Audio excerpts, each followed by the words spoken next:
Assalamualaikum warahmatullahi wabarakatuh. Jumpa lagi sama saya Dharma. Hari ini kita akan bahas, tadi ada pertanyaan di kolom komentar.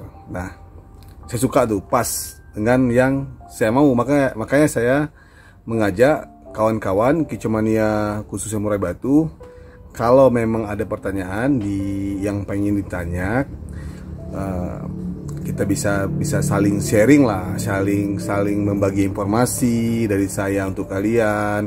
Ya kalau cocok ya diambil, ya kalau nggak cocok jangan dibully, ya gitu. Karena kan ini kan seni merawat burung berkicau untuk burung kontes. Jadi ya ini hanya sebatas sharing. Jadi saya nggak bilang saya benar, dan juga saya nggak membenarkan diri saya ini yang paling jago. Saya nggak. Ini sebatas fake real. Saya mau bagaimana Kicau Mania Murai Batu Indonesia khususnya bisa berkompetisi yang sehat, yang benar, yang saya tahu. Nah, jadi dalam bahasa kita kemarin tuh gini. Jadi kita berkompetisi, yang juara nggak dia aja, nggak itu aja burungnya, ya gitu. Yang kita bahas kemarin. Nah, makanya kita harus belajar, harus saling sharing. Ya kalau cocok sama murai batunya, sama keyakinannya, yakin dengan settingan yang saya berikan, atau yakin dengan wejangan saya berikan, yakin dengan masukan saya berikan, ya dipakai. Nah, itu sebatas intermezzo ya dulu. Jadi hari ini kita akan bahas, tadi ada di kolom komentar,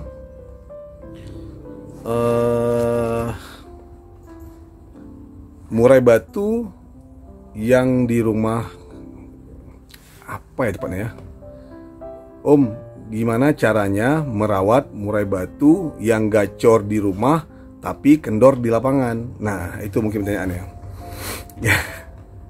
Tapi itu emang ya udah sering. Itu masalah klasik, dan itu masalah yang dari zaman dulu udah ada. Zaman dahulu emang udah ada kejadian kayak gitu. Burung murai batu di rumahnya gacor dor-dor, terus di lapangan ya kendor. Nah itu. Jadi itu menurut saya itu bukan hal baru dari itu. Jadi kita kilas balik dulu. Kita kilas balik lagi, guys. Jadi gini dah. Jadi memang saya membagi ada tiga lah. Ada tiga. Untuk murai batu mania versi sendiri, sepakat nggak apa-apa, versi sendiri. Nah, yang pertama itu ada pelomba burung, ada pemelihara burung, ada peternak burung. Nah, khusus murai batu ada yang suka-suka pelihara burung, ada suka-suka yang untuk ikut lomba burung, ada yang peternak burung, ada yang ketiga-tiganya, ada yang dua-duanya, ada yang satu-satunya gitu. Nah, itu kembali pada persepsi masing-masing. Jadi burung murai batu, kita bahas murai batu. Ada dua, ada murai batu rumahan, ada murai batu lomba. Nah, ada tiga berarti ya.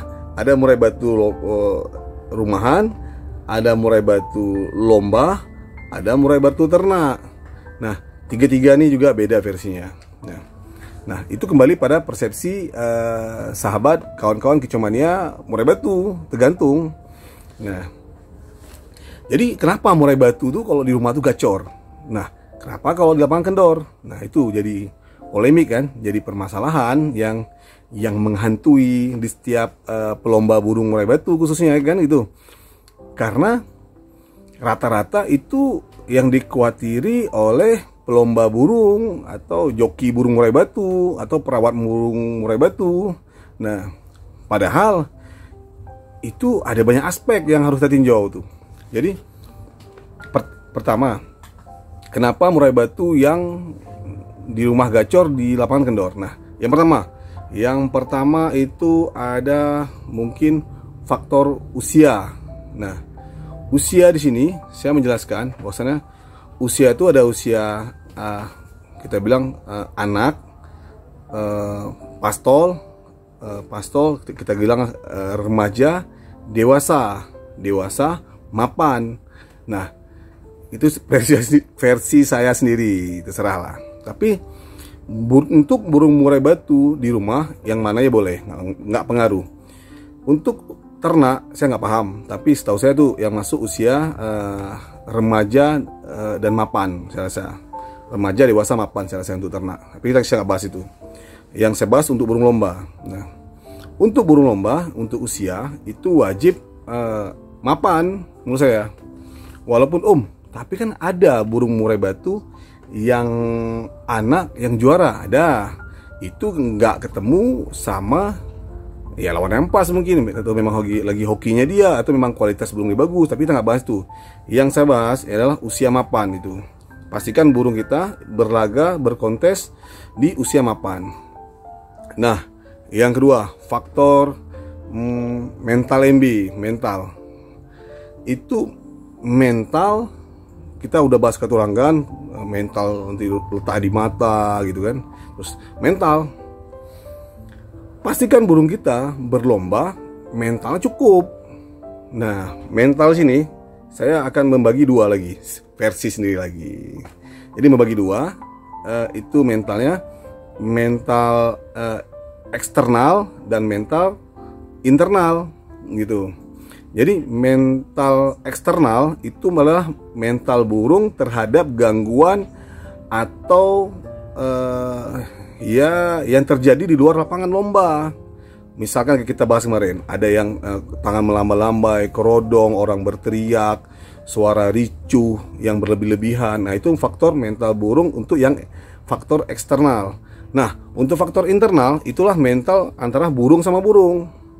Nah, burung kita harus benar-benar mapan, bersiap untuk menghadapi dengan keadaan tekanan-tekanan burung yang sekitar dia. Karena saya lihat tuh burung tuh burung juara. Tapi begitu jumpa sama burung juara, burung tuh lompat-lompat. Nol burung tuh, coba. Artinya apa? Secara kualitas dia, grade dia top. Tapi kebetulan jumpa sama burung yang berkualitas di atas dia. Dan tipe burung tuh kalau saya bilang tipe burung perusak. Nah, tipe burung ada dua di murai batu, versi saya sendiri lagi. Nah, ada kalau fighting, saya pernah lihat di saya sebagai juri burung, saya sebagai korlap, sebagai IP, saya sering memantau burung-burung di lapangan. Nah, ada dua burung itu fighting.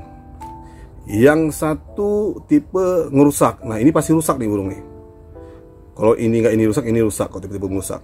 Nah, kalau tipe yang ngajak itu maksudnya ngajak sama-sama berbunyi lah. Artinya soalnya mendiri itu dua-dua fightingnya enak, dua-dua ya. Artinya mereka saling jual beli pukulan dengan materi-materi yang luar biasa. Nah gitu. Saya pernah lihat dua burung tipe burung, satu burung pengajak, satu lagi burung perusak. Nah, tipe burung perusak ini biasanya habis nih burung samping nih, biasa nol dibuat. Kalau pengajak tuh biasa burung ini biasa dua-dua. Dan bahkan saya lihat burung yang pengajak nih, dan itu salah satu burung legenda Banda Aceh, namanya Raja Langit. Cari aja burung namanya Raja Langit itu. Nah, Raja Langit itu punya teman saya di Banda Aceh, orang Setui, saya nggak bilang namanya, lupa. Jadi dia kalau dia fighting samping dia ngajak burung itu mainnya. Saya lihat, saya sebagai korlap, juri, IP juga saya pernah waktu mimpin burung burung itu asal di samping dia pasti burung sebelahnya pasti juara juga. Kalau nggak dia satu, ini dua, atau ini dua, ini satu, tinggal hoki-hokian. Nah gitu. Jadi faktor mental burung itu pengaruh itu. Jadi pastikan burung kita mentalnya mapan. Tanda-tanda burung mental mapan adalah yang paling enak tuh dia lebih respect kalau kita siul. Kan sering kalau siul dipancing siul, dia langsung ngetrek, langsung bunyi itu gacor. Tapi jangan sering diganggu, jangan sering digoda-godain gitu. Itu ciri mental udah mulai fighting. Cuman mungkin terkadang dia tidak terbiasa dengan keadaan lapangan yang ricuh, yang eksternal tadi, yang internal yang burung murai batu banyak. Nah, itu sering-sering dilatih mentalnya. Yang ketiga itu settingan MB, settingan murai batu, pralomba, lomba, dan pasca lomba. Nah, itu perhatikan. Itu. Jadi kenapa murai batu itu gacor di rumah tapi kendor di lapangan? Mungkin salah satunya itu dia. Jadi yang ketiga tadi, settingan murai batu kita yang harus diperhatikan. Yang pertama, pralomba.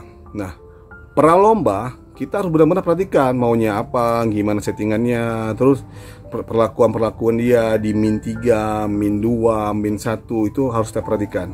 Nah, terus lomba. Di lomba kita proses bawa burung ke lapangan, perlakuan burung di lapangan, terus nyeting burung di lapangan, cara menggantangkan burung di lapangan, ngadapin burung yang mana yang dia lawan, arah tangkringan, arah yang atas kemana. Ini tangkringan, pastikan tangkringan itu dilihat lawan yang mana, baru diarahin dia, biar dia nggak timpang dia mentar. Nah, saya bingung jelasinnya. Tangkringan atas, yang paling atas itu usahakan dicari lawan yang sepadan sama dia, diarahin aja kemana dia tuh, di setting putaran-putaran itu dia. Terus itu memang faktor pralomba, lomba. Nah, pasca lomba, siap dia lomba, kita juga harus rekondisi dia settingannya, bagaimana perlakuan dia, kebiasaan dia sudah lomba. Nanti kita akan bahas lah tentang gimana tuh perlakuan murai batu sesudah lomba. Jadi hari ini banyak orang bicara settingan lomba, mau pralomba, lomba, tapi lupa nyeting pasca lomba. Itu harus perhatikan. Jadi jangan burung siap digantung terus campak aja gitu, terus cabul tuh burung itu biasanya, atau down burung tuh, kita udah nggak gitu dia. Jadi kita harus perhatikan tuh yang pasca lomba, nanti kita bahas lah. Yang keempat, pemilihan lomba. Nah, tahu diri. Nah, kita kawan-kawan kecomania khusus murai batu, kita harus tahu diri. Yang keempat nih, pemilihan lomba. Kalau memang kelasnya leadbird, bukan dia gacor di rumah, kendor lapangan, memang lawan di lapangan berat-berat, makanya dia kendor. Nah, artinya apa? Pemilihan lomba juga harus perhatikan agar dia nggak kendor lapangan. Artinya lihat lawan-lawan dia, kemapanan dia, level dia, grade dia. Kita juga harus sayang sama burung, harus perhatikan burung tuh. Kira-kira ini leadbird kelas lat press lah. Kalau memang kayak kontes ya kontes lah, tapi lihat juga kontesnya, lawannya siapa. Jadi kita juga nggak kasihan burungnya gitu. Saya di sini bukan masalah uang atau faktor lainnya lah, faktor burung lah. Karena kalau burung rusak itu lama memperbaikinya tuh. Kita butuh waktu yang panjang. Ada yang kawan saya itu sampai 3 tahun, 5 tahun sabar diperbaiki itu burung. Gila tuh, sampai tua pun memperbaiki burung terus. Saya bilang, kenapa nggak beli burung lain, saya bilang kan. Tapi karena dia memang cinta sama burung tuh, diperbaiki burung tuh. Dia sabar, dia tes pelan-pelan lagi, dia coba lagi dengan settingan baru dia yang pelan-pelan cocok kira-kira. Nah, harus lebih peka sama settingan burung. Yang terakhir, 5, jam terbang. Nah, jam terbang artinya kita berlatih lah pelan-pelan. Jadi gacor di rumah, terus kendor lapangan. Kita latih dulu burung kita pelan-pelan. Itu harus perhatikan dulu. Kenapa burung tadi itu kendor di lapangan tadi itu, gacor di rumah, latih dulu pelan-pelan. Oh, hari ini jauh-jauh dulu pelannya, tes dulu pelan-pelan. Pakai audio dulu, atau tes yang sikit-sikit gantangannya dulu ke leadbird, ke lat press, baru regional, baru nasional. Pastinya memang jenjang grade dia itu memang mampu, jangan dipaksakan. Jadi solusinya gimana solusinya? Ya solusinya 5 tadi itu solusinya. Yang tadi itu. Jadi solusinya tadi itu, kita harus lebih bijak dalam memperhatikan burung murai batu kita untuk kita lombakan. Burung nih burung rumahan atau burung kontes, kita yang tahu kualitasnya, kita yang bisa menilai. Ini burung siap nggak siap digantangkan, kita lebih paham, kita yang tahu gitu. Kenapa? Beda murai batu, beda karakter, beda murai batu, beda maunya, beda murai batu, beda perlakuan, beda murai batu, beda settingan. Nah gitu. Jadi saran saya, kalau murai batu gacor, saya dulu pernah cerita sekilas baik.